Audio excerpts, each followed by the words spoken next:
La présentation de Watt4No, c'est simple, c'est une marque de vélo. On développe et on fabrique nos propres vélos électriques. Donc tout est assemblé dans les Alpes. Ça fait 4 ans qu'on existe. On a eu 3 ans de phase de développement de produits, d'industrialisation. On a passé la phase de certification, homologation et maintenant on commercialise depuis quelques mois. Alors l'idée de départ, c'est un constat en fait au cours d'une sortie VTT électrique classique, donc qui est présent sur le marché, la catégorie qu'on appelle VAE. Le principe d'un VAE, c'est qu'on est assisté en permanence. Dès qu'on pédale, le moteur il tourne en permanence. Chez certains utilisateurs, ça peut être une forme de frustration, parce que finalement, il y a plein de moments sur une sortie où on n'a pas besoin d'être aidé, notamment sur des phases de plat et de descente. Et c'est là qu'est né le projet Watt4No, c'est de se dire on propose une alternative à cette pratique avec un boost électrique donc, qui est activé uniquement quand on en a besoin. Donc sur des démarrages, sur des phases d'accélération ou des montées, et on se réserve le plaisir de pédaler un vélo classique dans les autres moments, quoi. Alors l'innovation, elle se traduit par un système électrique et mécanique qui est notre identité de marque finalement, puisqu'on a une double transmission à l'arrière du vélo. Donc la transmission classique qu'il y a sur tous les vélos avec un pédalier et une chaîne.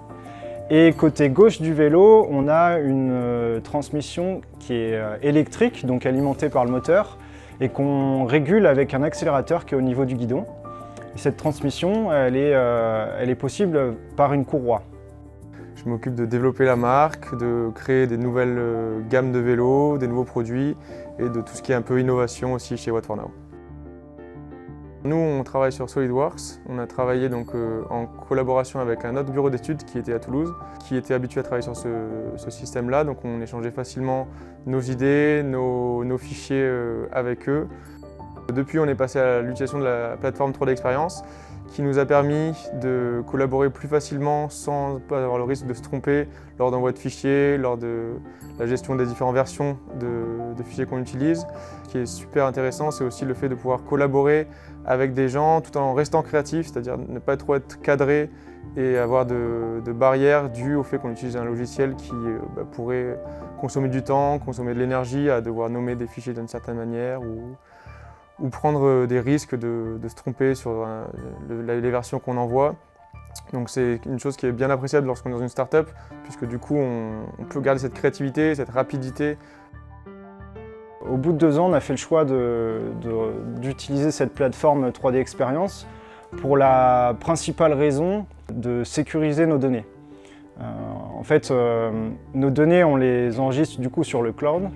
Et puis ça permet également une meilleure collaboration au sein de l'équipe de développement, un partage de données qui est bien plus facile et ça évite toutes les erreurs humaines, notamment de version de pièces, de composants.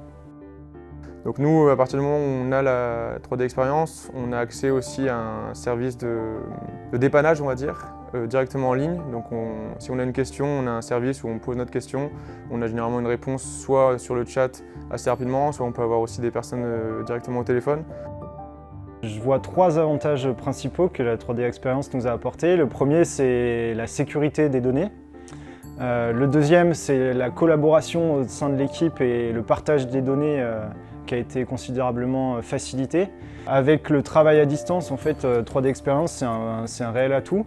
Troisième aspect, c'est la structuration de nos projets de développement.